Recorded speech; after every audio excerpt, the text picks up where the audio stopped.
আসসালামু আলাইকুম। প্রবাসী কুঞ্জে আপনাদেরকে স্বাগতম। আজকে প্রবাসী কুঞ্জের অতিথি হয়েছেন একজন ওমান প্রবাসী ভাই। আসসালামু আলাইকুম। ওয়ালাইকুম আসসালাম স্যার। কেমন আছেন? আলহামদুলিল্লাহ স্যার, ভালো আছি। আপনি ভালো আছেন? জি আছি আলহামদুলিল্লাহ, ভালো। ওমানে থাকতেন? জি, ওমানের কোন শহরে থাকতেন? মানে সালালা ছিলাম, মাস্কেট ছিলাম, রাজধানী এখানে ছিলাম। আরো অনেক আপনি শহরে কাজ করছি, কোম্পানিতে বিভিন্ন জায়গায় বিভিন্ন জায়গায় কাজ করছি। তো আমরা আপনার ওমানের যে কোনো একটা কাজের একটু বর্ণনা শুনতে চাচ্ছি। ঠিক আছে। একটা সময় কাজ করতাম আমি একটা মরুভূমিতে, গ্যালবার্ডিং কোম্পানি। ওখানে আপনার খুবই গরমের তাপমাত্রা অনেক। আমাদের বাসাটা ছিল আপনার ওই মরুভূমিতে। আমাদের কোম্পানির থেকে আমাদের বাসায় যাইতে প্রায় 40-45 মিনিট সময় লাগতো, এত দূরে ছিল। আচ্ছা। এমনিতেই গরম, প্রচুর গরম, আর ওখানে মানে আগুনের কাজ। এই কাজটা আপনার মোটা মোটা জাহাজের পাইপগুলো ছিল না, এত মোটা মোটা জাহাজের, এত মোটা কি আমার মতো মানুষের একটা ঢুকে পড়ে। আচ্ছা। এগুলা পাইপ বিভিন্ন বড় বড় কন্টেনার গাড়ি দিয়ে আনতো, আনার পরে কেরেন দিয়ে এটা নামাইতো, নামানি পরে এগুলো আরে আপনি দেখা গেছে যে ওই কেরেন দিয়া বিভিন্ন কেমিক্যালে চুবাইতো, চুবাইতে চুবাইতে অনেক বড় একটা ট্যাঙ্কির মতো আছে। যেমন আমাদের বাংলাদেশে সীসা যেরকম গললে যেরকম হয় এরকম। তো কারেন্টের হিট দিয়ে সীসাগুলো গলাইতো, গলানি পরে আপনার ওই যে কেরেন দিয়া পাইপগুলা আইনা মধ্যে ডুবাইতো, ডুবানি পরে ওগুলা উড়াইতো, উড়ানি পরে বিশাল মরুভূমিতে তো অনেক জায়গা করে, আর মরুভূমিতে অনেক জায়গা ওই মাঠ আছে, মাঠের মধ্যে ওগুলা কেরেন দিয়ে মালগুলো ফেলাইতো। ফেলানি পরে আমরা কাজ করতাম কি আপনার গ্রাইন্ডার মেশিন দিয়া, রেডার মেশিন। যে জিঙ্কগুলা যেগুলা আপনার অনেক জায়গায় বেশি বসছে, অনেক জায়গায় উঁচা হয়ে রয়েছে, এগুলা মেশিন দিয়ে মিল করতাম, মিল করে স্প্রে মারিয়ে দিতাম। আচ্ছা। স্প্রে মারিয়ে দিতাম এরকম। আবার এর থেকে আমার আরেকটা কাজে নিত, যেমন আমাদের বাংলাদেশে সিঁড়ি করলে রেলিং করে, রেলিং করে পাইপগুলো আগে তো এখান থেকে এসএস করে, আগে তো এসএস করতো না। আগে আপনার ওই যে ওই ওই টিউবওয়েলের পাইপগুলা দিয়ে করতো না, জ্বালাই দিয়ে, এগুলা কিন্তু রং করতো। এগুলা ওই ওই দেশেও এরকম আসছিল, তারপর এগুলো আনতো, আনার পরে এগুলা আপনার একটা আছে পাইপ, ওর মধ্যে হাওয়া, এমন স্পিড হাওয়া আপনার এই সাইড দিয়ে যদি আমরা ধরে ওই সাইড দিয়ে হাওয়া বাইরেব, এত স্পিড, এত স্পিড। তো এই কাজটাও আমার দিয়ে করাইতো। আমি মধ্যে প্রথম প্রথম ঢুকতে ভয় পাইতাম। একটা রুম আছে, বিশাল বড় ঘর, অনেক উচ্চা ঘর, এগুলা মাল ওই যে রং করা মালগুলা, পিন করা মালগুলা অনেক ফেলাইতো, এগুলা পিন এই হাওয়া দিয়ে উড়াইতো, বিশাল কিছু। আমারে পুরা শরীর অক্সিজেনে মানে হেলমেটের দ্বারাই ডাইকে হালাইতো। পিছনে একটা পাইপ ছিল, হেলমেটের এই দ্বারাই খালি অক্সিজেন লাইন নিতাম। আচ্ছা, লাইন নিতাম ওই ঘরের মধ্যে।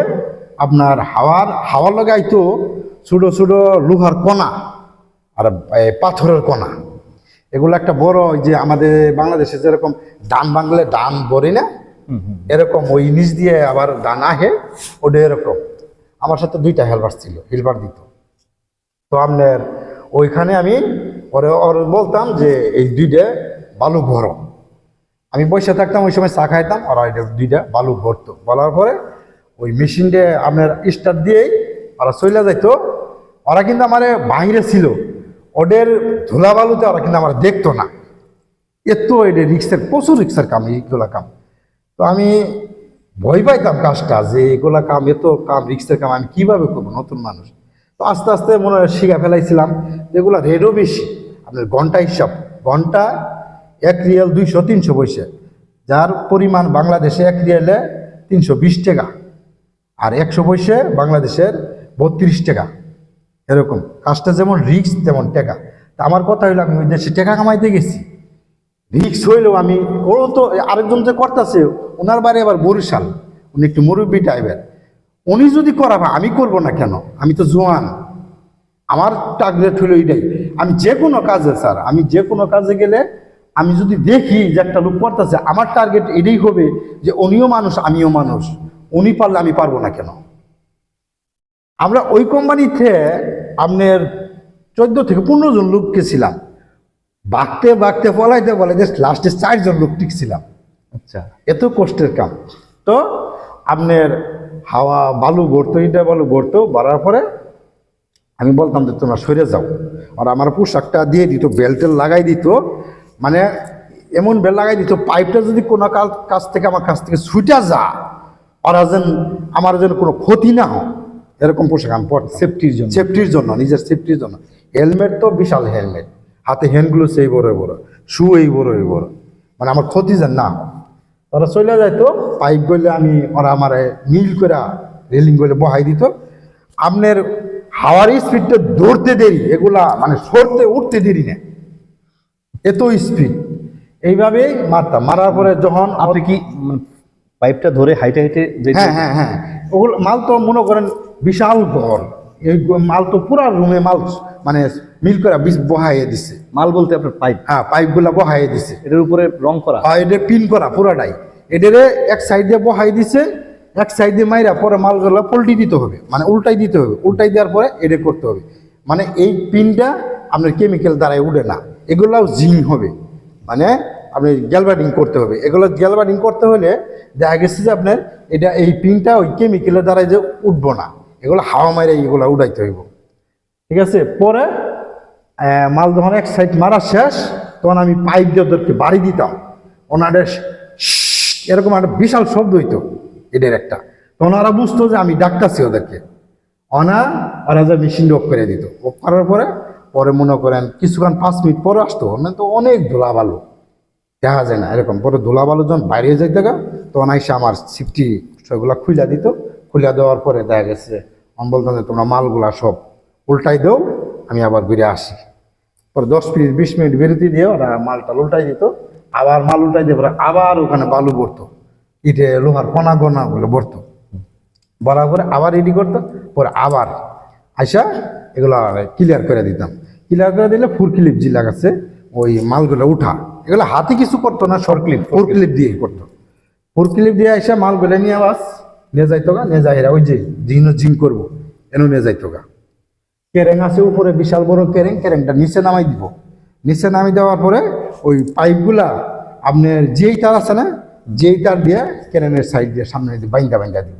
বাইন্দা দেওয়ার পরে কেরেন উপর ওটা ওই যে কেমিক্যালের মধ্যে চুবাই লাস্টে যাবো আপনার জিম করতেছে, যেন আপনার সীসা গলায় রাখছে। জি, এমন একটা জিনিস ওখানে মানুষ মানে ফেলতে দেরি। আমার মনে হয় যে শরীরের গুস্ত তো যেমন তেমন, হাড্ডিও পড়ে যাবো গা, এরকম জিনিস।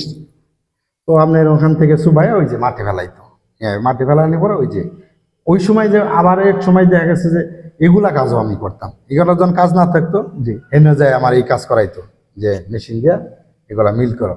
মিল টিল করার পরে আপনার গাড়ি আইতো, কোন মালিকের কতগুলা মাল, এগুলা বইরা নিয়ে যাইতো গা। মানে প্রবাসীরে প্রচুর কষ্টের চাপের মধ্যে থাকে। আবার যখন শুনে বাড়িতে আপনার বিভিন্ন ধরনের দুর্ঘটনা ঘটছে, আপনার এই সময় আপনার ওয়াইফের এই অসুস্থ, আপনার ওয়াইফের এই বিভিন্ন ধরনের সমস্যা, আপনার ছেলে অসুস্থ, আপনার বাবা অসুস্থ, আপনার জমি জমানের দণ্ড, এগুলা প্রচুর খারাপ লাগে। তবে বিশেষ করে বাড়িতে কোনো বড় ধরনের দুর্ঘটনা হইলে প্রবাসীদের সরাসরি কানেটা না দেওয়াই ভালো, কারণ অনেক মানে সহ্য করতে পারে না, স্টক করে ফেলা, অনেক প্রবাসী স্টক করে ফেলা। প্রবাসীদেরকে দুর্ঘটনা নিউজগুলো তো দিতে হবে, কিন্তু কৌশলে দিতে হবে। হ্যাঁ, আমি চলে গেছি, আমার আম্মা কিন্তু মারা গেছিল। আচ্ছা, আপনি বিদেশে থাকা অবস্থা? আমি বিদেশে থাকায় আমি ছুটিতে আসছিলাম। ছুটিতে যাওয়ার পরে আপনার আমি 1 মাস যাওয়ার পরে আমার আম্মা মারা গেছে। যেমন এই একটা দুর্ঘটনা আমার জীবনে খুব হিট করছে, আমি চিৎকার বাইরে কাঁদছি, কিন্তু কে কারে দেখবে আমার জীবন। আমি মনে করেন ওই যে আমার কাজ ছিল না, রাস্তার সাইডে আমি বসে রয়েছি, বাঙালি যা বসে থাকে ওখান থেকে কাজে যাওয়া যা, রাস্তার সাইডে বসে থাকলে, এবং আরবির আইসা আপনার খানা দিয়ে যা, টাকা দিয়ে যা, এই আসে আমরা বসে রয়েছি, গল্প করতেছি। আমার ছোট ভাইটা ফোন দিয়ে হঠাৎ করে বললো, আম্মা নাই। আপনি একটা মানে সুস্থ মানুষ, ভালো মানুষ বসে বসে গল্প করতে, ফট করে যদি এরকম কথা শোনা, তো যেই বললো আম্মা নাই, আমি বললাম কি বলস তুই আম্মা নাই মানে? কয়, আম্মা স্ট্রোক করে প্রেসারে কিছুক্ষণ আগে মারা গেছে। আমি এক শিক্ষার দিয়ে ভরে গেছি, একটা শিক্ষার দিয়ে ভরে গেছি। তো তখন বাসা আমার পাশেই ছিল, পরে আমার সাথে যে আমার বাংলাদেশি বাইরে ছিল, এক রুমে ছিলাম, আর আমার ওই মসজিদ ছিল পাশে, আবার মসজিদের নিয়ে যায় মাথার মধ্যে পানি ফুনি ঢাইলা আমার পুরাপুরি সুস্থ করে। সুস্থ করার পরে ওই রাতটা আমার আম্মারে আজকে বাংলাদেশ 7টায় মারা গেছে সন্ধ্যা, মাটি দিবে আগামীকাল 10টা। এই যে সময়টা মানে কত যে কষ্টের কাটছে, এটা শুধু আমিই বলতে পারবো, আর উপরে আল্লাহ পাক বল, এছাড়া আর কেউ বলবো না যে এই কষ্টটা কি।